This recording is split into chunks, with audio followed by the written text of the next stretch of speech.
Chris Jones here with us on the couch. There won't be too many people in triathlon world that don't know Chris. Chris, you just stepped down as women's performance or world-class performance coach. So kind of a tough decision, maybe. Yeah, it was a tough decision. People would say 12 months out from Olympic Games is at the right time. There's never a right time.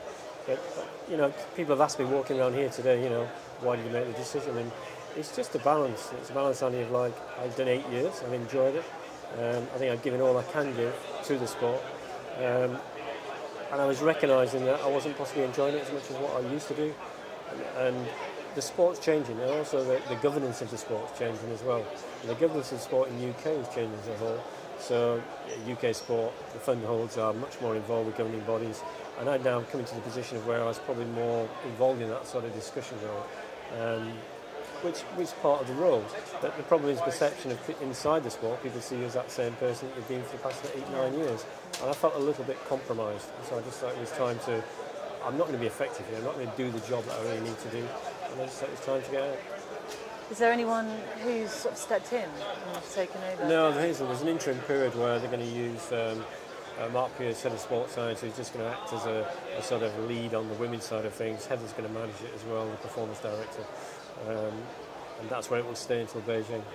So seen quite a lot of changes just recently. Yeah. Obviously, CEO Norman Brooks stood down at the end of last year, and his place has already been filled with Sarah Hyde-Peters, who interestingly has come from a very similar background to Norman. Yeah. Sarah Hyde-Peters should be refreshing. She's got a good reputation in athletics. She was popular, and also got some great business and management skills, so she's a plus. I think she's a real plus for the organisation. Yeah, interesting, definitely. Big year, obviously. You know, you've obviously taken a back step, although you've got other things going on, which we'll talk about. But the selection race, Madrid, it's going to be interesting because as yet we don't have one person who's officially qualified. I believe in either the men or women's. Yeah. Any predictions? Tough call, but it's a tough call. But if we go to the men first, because that's easier, I would expect the class and the experience of Tim Don to arrive in that position of going to Olympic Games, and then allow himself time to prepare properly for the Olympic Games. Because this is the one. This is one for his career. He's learnt a lot of things from like the young athlete in Sydney, going to Athens, probably not quite preparation for the course, but now he's proven he can deliver on a given day. And he knows there, he's in the bunch, he's in the mix of some of the best athletes in the world. You know, I'd really love to see him get a medal. I think he's got an outside chance of getting a medal. He's going to have to be incredibly strong to go and test with Gomez. And I think I was really impressed with Simon Whitfield last year. So I'd still put Tim then in the mix of those athletes. I think he could really do that. Will Clark, to me, will go to the Olympic Games. He will perform at a really high level. He'll be a consistent performer, and he will take so much on from that Olympic Games, which will lead him towards London, to be where that will be probably his major career games. From then on, that's where it gets interesting. To me, the talent, if he can really get it right in the early part of the season, would be someone like Oliver Freeman. That I would really be interested to see how he does. But he is the Porsche. He's got all the right stats to say he can deliver a big performance. But the young pretender in the wings there, that's like a racer. And he really is a racer. He's Alistair Brownlee. Yeah. He outran Will a couple of weekends ago across country. Yeah, I know he did. And so that's really exciting. And then you've got the consistent guy, been around a long time, Stuart Hayes, who again could be a great team player and part of an initiative to be part of the Olympic Games. But I'm not convinced he's at the level to contest. And I don't think he would be contesting in 2012. So there'll be real decision making over who's going to be more valuable, not just for Beijing, but also for the process to get to 2012 and do well in 2012. On the women's wide open after 2 athletes, I believe. And again, everyone's saying Fernandez and Snowsill, yes, they are dominant athletes in the world. Will they be dominant in a year's time? Who knows? Do dominant athletes always win at the Olympic Games? Simon Leslie did win at the Olympic Games. We went into other races and favourites again. Rasmus Henning on that bike course in Athens, we thought he would do well. So the Olympic Games, it's a different scenario, and it's dealing with the pressure, dealing with the course, dealing with the race. I don't believe one of those will have a great race. I think one of them will possibly race a consistent performance, one of them possibly won't. And then it leaves it wide open. And, you know, outside that at the moment, you know, even athletes like Nicholas Spirig are starting to move forward in the different coaching structures and getting stronger. She could be challenging for a bronze. Laura Bennett could be definitely challenging for a medal if she gets herself in the right position. It's just the way the race is going to go. As far as the British girls are going at the moment, in the selection race, it's going to be tough. It's great to see Helen Tucker now coming back in some form and coming into shape. As a young pretender for 2012, I really hope she gets there, because she really needs that experience to deal with 2012. The pressure in London is going to be phenomenal. The expectation is going to be high on a small sport like ourselves. So that experience for her will be most valuable. I think, you know, the diehards, Michelle Dillon rocks up to the trials fit, she'll challenge. And it'd be very, very hard for some of the athletes to keep her out. Because if she comes in strong bike shape like she normally does at that time of year, and she gets close enough, she could challenge. The danger then is that she will make the Olympic Games, and she could be a minute 45 down coming out of the swim. Yeah. And then you've got a problem. How do you get into a position to actually make a challenge for the real, again, for the Olympic medal? Andrew Whitcomb, again, an athlete at the back end of her career, last chance. If she got there, she could challenge by a run, but she's a little bit inconsistent sometimes in the swim and the bike side of things, and might not commit to enough, you know, training to actually be able to change that, you know, in the biking, shall we say.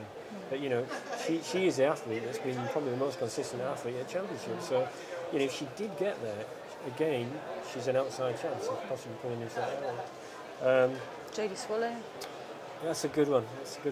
I've just been on a camp actually with Jodie Swallow, and, you know, to be honest, I really admire her comeback and what she's doing. And she's really in control of what she's doing. She's talking sensible about how she's planning the race program, and she's a big time performer, and she's a competitor, and she's talented. Yeah. And she, without doubt, is somebody that can take on the race from the front. She could swim with anybody in the world, and she could deal with that course in Beijing. If she gets herself in the run shape we know she can do, then she could be an outside. Yeah. And there's Liz Blatchford. Yeah, sorry, you're forgetting Liz there, because Liz has had some real bad luck. You know, she's one of the hardest trainers, as you know, and, you know, you admire her tenacity, always trying to come back after upsets. Yeah. And she's continually had problems, and again, it's been knocked off by a car, all these things that are out of her control. But, you know. And then there's the interesting one, Holly Adler. Oh, yeah. So many, we're forgetting about them. Yeah, there are so many, we just missed her there. But Holly Adler absolutely needs to go to this Olympic Games for 2012, and she's possibly the most talented youngster I've seen in the sport. Her coachability is second to none, her athlete's intelligence is second to none, so she's a dream athlete to coach. Ben Bright's doing a brilliant job with her, and I think she'll make the team. I actually think she'll make the team. That's a big prediction, but I think she'll make the team. Interesting. So, I mean, you've been around in the sport for how long? Well, officially in the BTA, 8 years. 8 years, yeah. And prior to that, you were very well known as, you know, the sort of guru of age group training, really, within the UK. I mean, one time you had how many athletes in your book? Yeah, well, that was a company then. I had people helping me. I had about 50 age groupers, which was fantastic time. Really enjoyed it. And then I had a group of about 8 to 10 guys, which were the next guys. We just done our Craig Ball, those guys who came up onto the performance side. Steph Forrester, and that was like a flagship, shall we say, of these 50 people. But I enjoyed it. Really enjoyed that time. Obviously, I mean that was years ago, and we've seen so many changes in the sport. You know, going back, there wasn't an Olympic sport. There was no lottery funding. You know, we've seen it grow. But I also think the growth has had. There's been some negative things as well with. And I know you have kind of a few quite strong opinions on that with lottery funding, how the money was allocated. Thoughts on that and how it's changed the sport, our sport. Yeah, it's a good question, and it's always when you're inside the system, you always feel it's a little bit of a delicate one how you answer that. But actually, even talking to other sports and other coaches at the moment, is that we're under this microscope from UK sport, and this investment now of actually professionalism, shall we say. But I've always seen it as this: there's an opportunity for an athlete to be resourced from a junior career to under 23 to actually be coached, supported, and have all the best support in the world to become this standalone, because we always talk about standalone professional athletes. But for some reason, we seem to be getting a little bit mixed up in this part of the career in their professionalism, where they should be standing up. If we're good enough and we provide a world-class resource, then it makes sense that you come back and ask for advice at certain times. But I'm not totally convinced that we should actually be still heavily in control of everything that they're doing as professional athletes. I think we need to stand up and make good decisions themselves, be on the professional circuit, and learn to manage themselves like anybody who's a professional person. I think also the thing is that, you know, if you were an American athlete, New Zealand or an Australian athlete, before you get probably any recognition of support, you probably have to be about the top 6 or at least top 10 in the world before you come on the radar. But we do support people at a very high level who have actually done very little at times.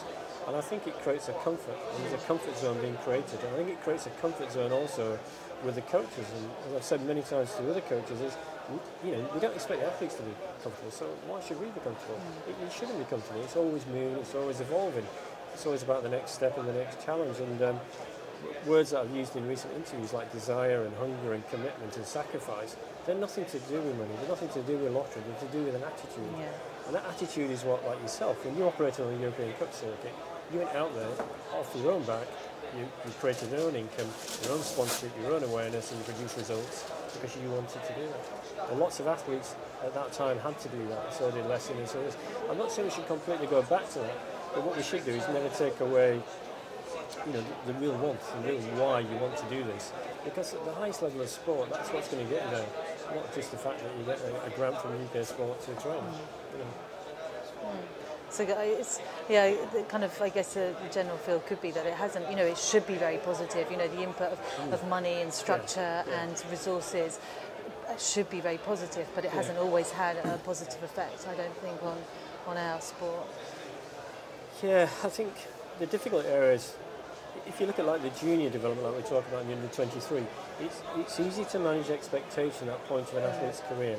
Once an athlete goes past that junior career and they're standing up and they can see other things, they can see more lucrative races, they can see different ways of earning money, shall we say, then there's always a fine line in actually keeping both parties agreed on the direction of where they should be going. And obviously there's only one way as far as the governing body's concerned, and that's the golden Olympic medal.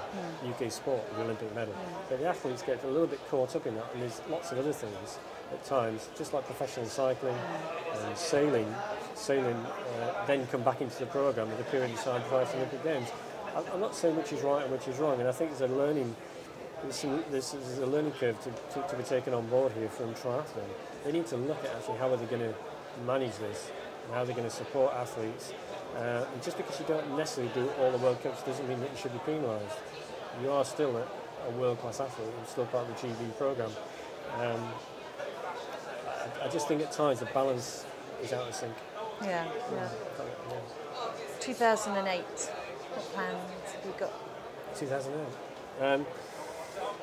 Well, I'm currently now, I'm employed 3 days a week with Welsh Athletics. So that's more strategic, setting up an endurance model. And I'm doing some coaching with, first of all, I'm coaching Amanda Pritchard, who's 159, 700 metre now, so that's interesting. Probably trying to get her to Beijing. And then I'm doing some work with the Sports Council, which is developing coaches and developing systems and looking at different sports. First sport, I'm working with the boxing, so that's very different.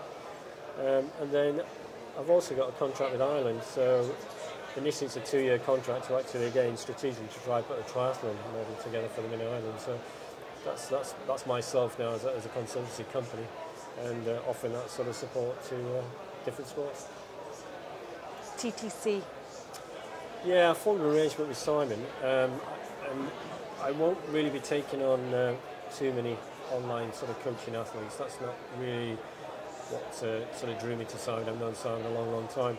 Possibly more interested in writing some books and actually some training aids and maybe some sort of workshops, coaching workshops, and delivering sort of high level of sort of education, really. Very exciting. So are Ireland going to have anyone going to the Games 2008? It's really interesting because they've got Gavin Noble and Emma Davis, and Emma the rate of improvement has been incredible, and if she was to continue and chase the European flag, she'd have a real good chance of making the games for Ireland, which would be fantastic for Irish triathletes. They need to get the sport out there, and they need to get the funding agencies in Ireland to recognise that triathlon's a growing sport. It's got a mass age group participation. The races are huge in Ireland. Bigger fields than in the UK, half of them. But at the elite end, it's never been developed, and they just only go to a level of being good in Ireland, shall we say. They're not looking any further. But bringing Emma in from outside is going to really raise the standards, and they've got Gavin Noble there who's on the World Cup and sort of ranks around top sort of 25 in the European Championship. So they've got two athletes there that should pull it up. We've identified like 3 or 4 youngsters, and there's particularly 2 of them that have got as good of potential as I would actually see in any normal sort of junior or under 23 normal GB model. So there is some potential there. Yeah. Very exciting. Exciting times. Yeah, right, yeah. And I think we could probably sit here all day, couldn't we, and talk about the sport and stuff, but we won't. Yep. You've got lots of things to do. Yeah. And it's cool. Very good. Good talking to you, Chris. Good. Thanks a lot.